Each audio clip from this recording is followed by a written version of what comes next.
ಯತೀಂದ್ರ ಅವರ ಹೇಳಿಕೆ ವಿಚಾರಕ್ಕೆ ಸಂಬಂಧಪಟ್ಟ ಹಾಗೆ ಈಗ ಮಾನ್ಯ ಮುಖ್ಯಮಂತ್ರಿಗಳು ಅದ್ರ ಬಗ್ಗೆ ಆಗಲೇ ಸ್ಪಷ್ಟೀಕರಣ ಕೊಟ್ಟಿದ್ದಾರೆ. ಅದು ಆಡಳಿತಾತ್ಮಕವಾಗಲ್ಲ, ಸೈದ್ಧಾಂತಿಕವಾಗಿ ಅವರು ಹೇಳಿಕೆಯನ್ನ ಕೊಟ್ಟಿರೋದು. ಅದರಲ್ಲಿ ತಪ್ಪೇನಿದೆ? ಎಲ್ಲರೂ ಅದೇ ಹೇಳ್ತಾ ಇದ್ದಾರೆ.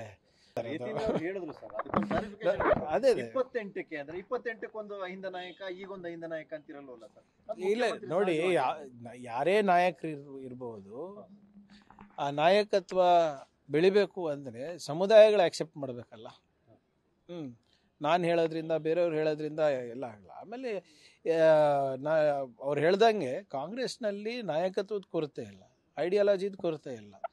ಹಲವಾರು ನಾಯಕರಲ್ಲಿ ಸತೀಶ್ ಜಾರಕಿಹೊಳಿ ಅವರು ಯಾವಾಗಲೂ ಕೂಡ ಈ ಮೂಢನಂಬಿಕೆ ವಿರುದ್ಧ ಇರ್ಬೋದು, ಅದ್ರ ವಿರುದ್ಧ ಇರ್ಬೋದು, ಮತ್ತು ಸಂವಿಧಾನದ ಪರ ಇರ್ಬೋದು, ಯಾವಾಗಲೂ ಹೋರಾಟ ಮಾಡ್ಕೊಂಡು ಬಂದಿದ್ದಾರೆ, ಮುಂದೆ ಕೂಡ ಮಾಡ್ತಾರೆ. ಯತೀಂದ್ರ ಅವರ ಹೇಳಿಕೆಯಿಂದ ರಾಜ್ಯ ರಾಜಕಾರಣದಲ್ಲಿ ಸಾಕಷ್ಟು ಗೊಂದಲಗಳು ಕ್ರಿಯೇಟ್ ಆಗ್ತಾ ಇದೆ. ಕಾಂಗ್ರೆಸ್ ಗೊಂದಲ ಯಾವುದು ಇಲ್ಲ. ಯಾಕೆ ಅವ್ರಿಗೆ ನೋಟಿಸ್ ನೋಡಿ, ಯಾವ ಗೊಂದಲನೂ ಇಲ್ಲ. ಯಾವ MLA ಅವರು ಕೂಡ ಆತಂಕ ಪಡೋದು ಬೇಕಾಗಿಲ್ಲ.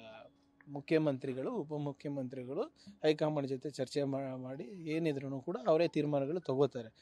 ಯಾವುದೇ ಗೊಂದಲ ಇಲ್ಲ.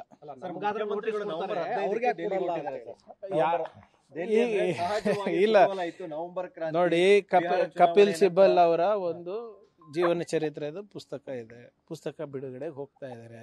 ಒಂದು ವೇಳೆ ಪುಸ್ತಕ ಬಿಡುಗಡೆ ಇಲ್ಲ ಅಂತಾನೂ ಇಟ್ಕೊಳ್ಳಿ.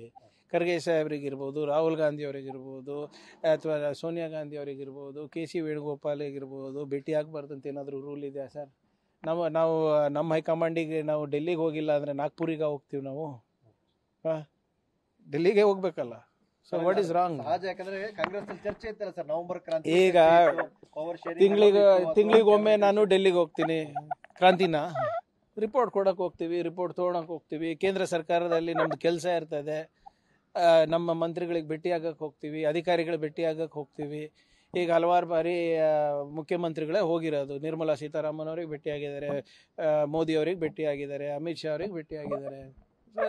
ಹಂಗೆ ನಮ್ಮ ವರಿಷ್ಠರಿಗೂ ಭೇಟಿ ಆಗ್ತಾರೆ.